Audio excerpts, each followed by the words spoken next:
네, 안녕하세요. 네, 경기대학교의 임현기입니다. 두 번째 챕터로 지난 시간에 했었던 리니어 리그레션에서 리니어 클래시피케이션까지 한번 보려고 합니다. 여기까지 해서 제가 계획하고 있는 기본적인 그 기초 기계학습 내용은 여기까지로 생각을 하고 있습니다. 오늘 기본적으로 할 것은 이제 바이너리 클래시피케이션부터 해서 멀티 클래스 클래시피케이션까지 해서 우리가 지난 시간에 했었던 리니어 리그레션에서 이 방식을 그대로 클래시피케이션에 적용해보고 여기에서 한계가 무엇인지까지 얘기를 해보려고 합니다. 한계가 무엇인지 알게 되면 딥러닝이 어떤 면에서 잘하는지를 조금이나마 우리가 알 수 있을 거고요. 그 이후 내용은 이제 김정 교수님께서 다뤄주시기로 하였습니다. 클래시피케이션은 지난 시간에 말씀드렸듯이 슈퍼바이즈드 러닝 중에 한 가지로 우리가 예측하고자 하는 타겟이 특정 카테고리 혹은 이산화되어 있는 어떤 것으로 타겟이 결정되어 있을 때 이 문제를 우리가 클래시피케이션 분류한다고 합니다. 클래시피케이션도 뭐 굳이 나눠보자면 바이너리 클래시피케이션, 멀티 클래스 클래시피케이션으로 나눠볼 수가 있는데요. 바이너리 클래시피케이션은 말 그대로 우리가 맞추고자 하는, 예측하고자 하는 타겟이 바이너리, 둘 중에 하나인 상황을 의미하고요. 멀티 클래스는 타겟이 이제 두 개보다 큰, 바이너리보다 큰 세 개 이상인 경우에 대해서 멀티 클래스 클래시피케이션이라고 합니다. 바이너리 클래시피케이션의 예를 들어보자면 그러니까 0, 1, 뭐뭐이거나 아닌 것, 이런 케이스이기 때문에 굉장히 다양하게 생각해 볼 수가 있습니다. 어떤 환자가 병을 가졌는지, 가지고 있는지 아닌지, 어떤 우리가 가진 이메일이 스팸인지 아닌지, 어떤 은행에서 발생했던 거래가 사기인지 아닌지 이런 것들인 거죠. 바이너리 클래시피케이션 지난 시간에 썼던 리니어한 가정을 계속 이용해서 진행을 해보면 타겟이 바뀌었지 우리가 가진 데이터는 똑같죠. 우린 벡터로 표현하기로 했고요. 벡터로 표현되어 있는 어떤 x가 있을 거고요. 이거에 해당하는 타겟이 0 아니면 1인 상황인 거죠. 리그레션에서는 타겟이 그냥 실수값이면 됐었죠. 그렇지만 이제 바이너리 클래시피케이션 카테고리를 가지는 문제에 대해서는 0과 1로 표현하게 되고, 혹은 플러스 1, 플러스 1, 마이너스 1로 표현을 하기도 합니다. 어떤 경우에 따라서. 이건 단순히 어떤 표현상의 의미인 거지, 이 어떤 숫자적으로 어떤 큰 의미를 가지는 건 아닐 겁니다. 두 개 클래스를 가지니까요. 1에 대해서는 포지티브, 0에 대해서는 네거티브 라고 표현을 하기도 합니다. 우리의 모델은 리니어하다고 가정하기로 했었죠. 그래서 y는 x에 대한 리니어 펑션인데 이때 우리가 가정하는 식은 이렇게 생겼기 때문에 얘는 그냥 실수값을 가지게 되죠. 실수 아닌 값을 가지게 되죠. 그렇지만 우리 예측은 0 아니면 1이길 바라니까요. 이 예측하는 실수값이 어떤 특정 값보다 크면 1이고 특정 값보다 작으면 0이다라고 하는 어떤 단계를 거쳐야겠다라고 우리가 생각해 볼 수 있습니다. 그럴 수 있겠죠. 그래서 이 특정 값은 어떤 스레시홀드 값으로 해서 얘가 0보다 크면 어쩌고 이렇게 할 수 있는데 이 r 값을 좌변으로 옮기면 b-r, 그러니까 얘 자체가 어떤 새로운 바이어스 텀이라고 우리가 생각을 해보면 그냥 이 식 자체가 0보다 큰지 작은지에 따라서 우리가 클래스를 나눠볼 수 있다면 앞에 봤었던 거에 비해서 이 R에 해당하는 자리를 이런 식으로 고칠 수 있겠죠. 그리고 앞쪽에 썼던 바이어스 텀 같은 경우도 우리 지난 시간에 봤듯이 이걸 이제 벡터화해서 표현을 해보면, 그러니까 x를 디멘전을 하나 늘리고 얘를 다 1로 채우게 되면 우리의 가정함수를 wx로 w 트랜스포즈 x나 뭐 벡터 텀으로 표현하면 뭐 이런 식으로 표현하는 것을 우리가 함께 같이 봤었습니다. 정리를 해보면 우리의 모델은 g라고 하는 w 트랜스포즈 x인데 이 값이 0보다 크면 1이고 0보다 작으면 1이다 라고 하는 이 클래스로 결정을 할 수 있도록 하는 모델을 우리가 결정을 내린 거죠. 바이너리 클래시피케이션을 위해서.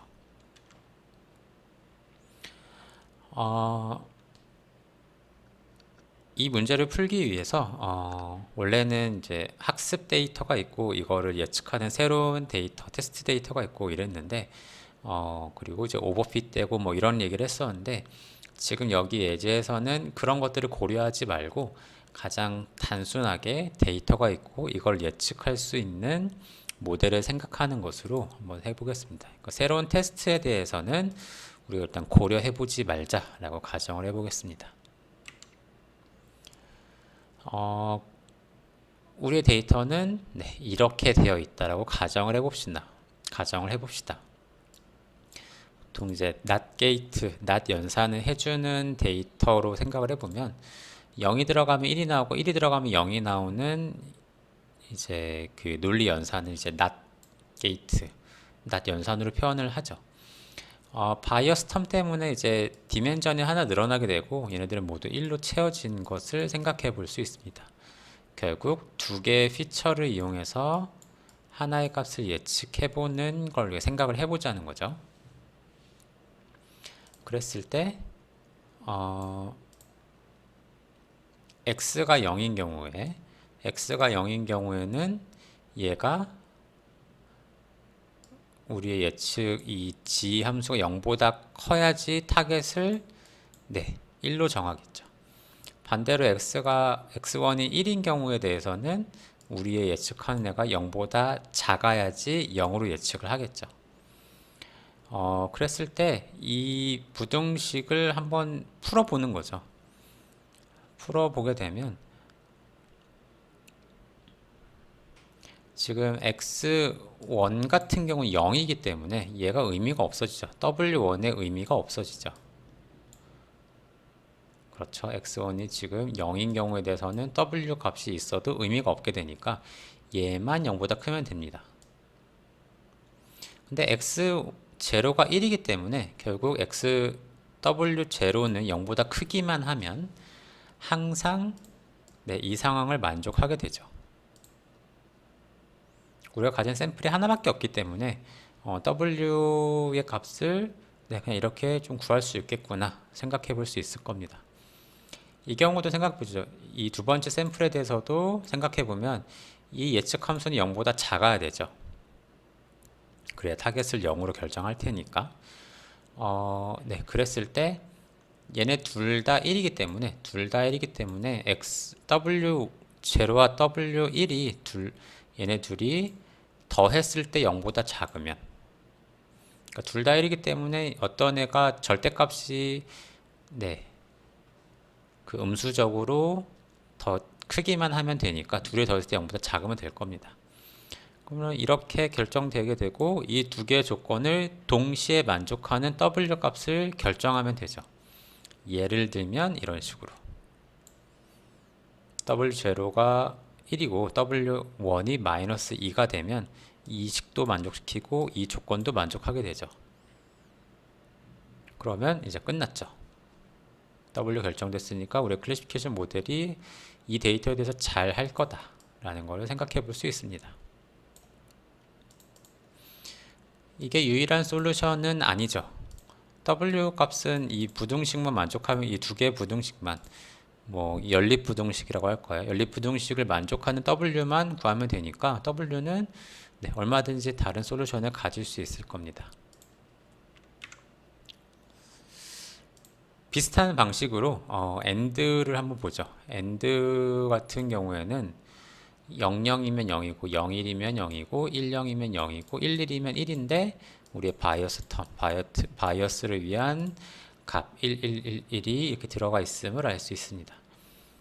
아까 NOT 게이트에서 했던 것과 마찬가지로 AND 게이트도 똑같이 할 수 있습니다.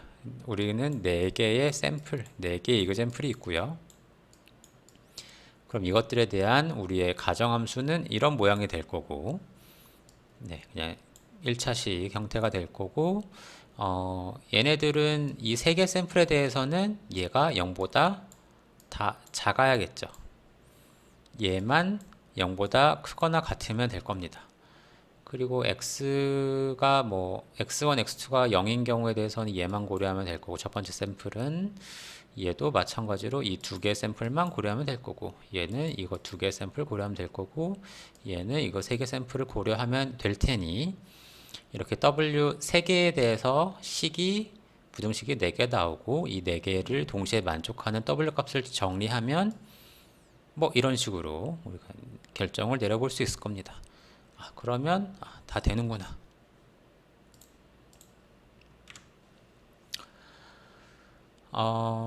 조금 더 이해를 돕기 위해서 이걸 이제 그림상으로 W를 어떻게 뽑을 수 있는지 그림상으로 한번 생각을 해 보겠습니다. 일단 아까 봤었던 not gate, not example 같은 경우에 우리가 인풋 스페이스랑 데이터 스페이스 상으로 우리가 좀 얘를 이제 그림을 한번 그려볼 수 있는데, 네, 같은 얘기죠. 인풋 스페이스, 데이터 스페이스는 우리가 가진 데이터가 이렇게 있습니다. x1과 x0, x1이 있고요. 샘플은 2개 있었죠. 하나는 이거랑 이거, 마이너스고 n 플러스입니다. 하나는 포지티브고 하나는 네거티브인 2개 클래스를 가지는 거죠. 얘네 둘 사이를 나누는 어떤 선을 구하면 되겠죠. 나누기만 하면 2개 샘플을 잘 나뉘어질 테니까요. 이런 선을 구할 수도 있고요. 이런 선을 구할 수도 있고, 이런 선을 구할 수도 있을 겁니다. 이 2개만 잘 나뉘게 된다면 이게 분류 문제인 거죠.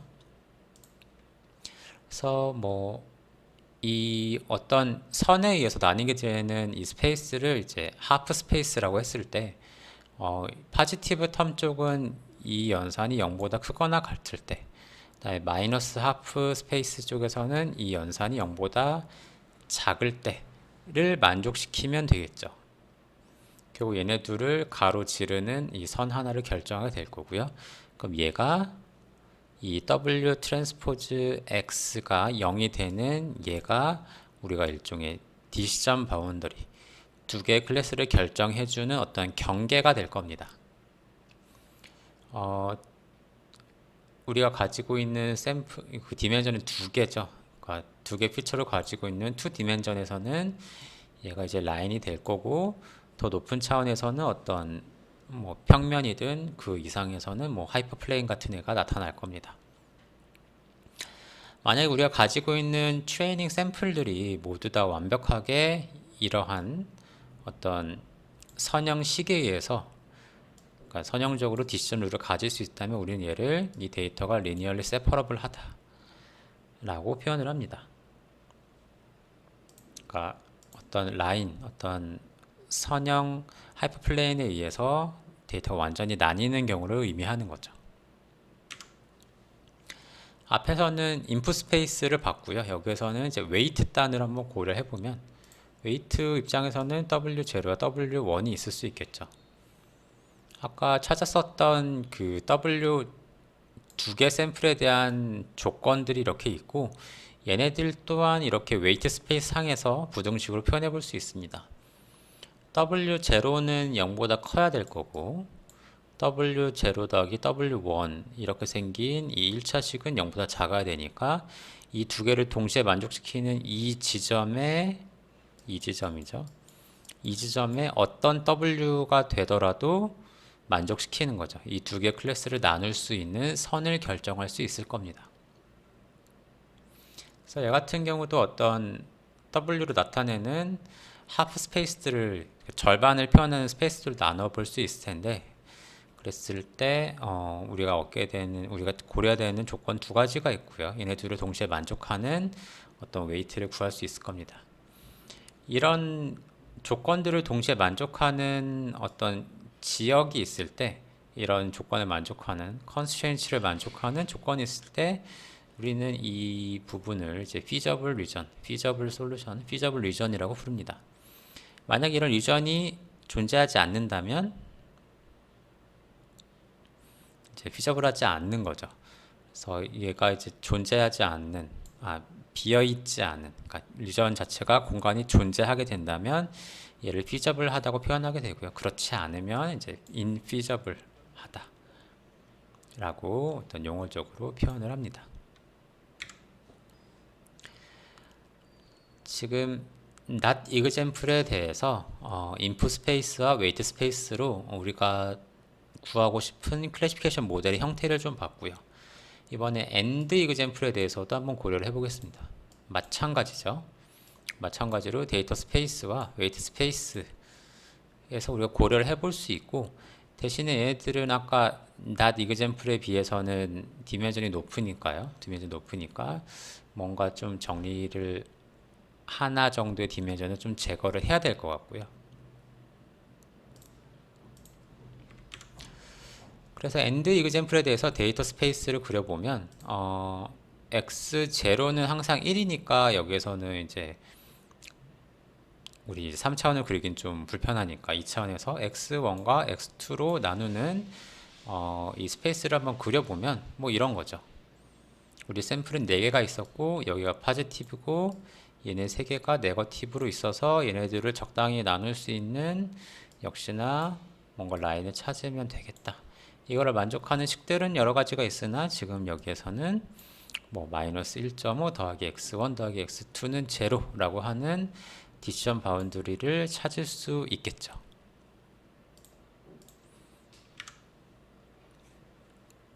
웨이트 스페이스도 마찬가지입니다. 여기에서도 웨이트는 총 3개가 필요한데 W0를 마이너스 1.5로 고정을 해놓고 나머지 조건들을 가지고 W1과 W2에 대해서 이 그림들을 한번 그려보면 조건들이 이렇게 쭉쭉쭉 있고 이 조건을 동시에 만족하는 리전이 존재를 하게 됩니다.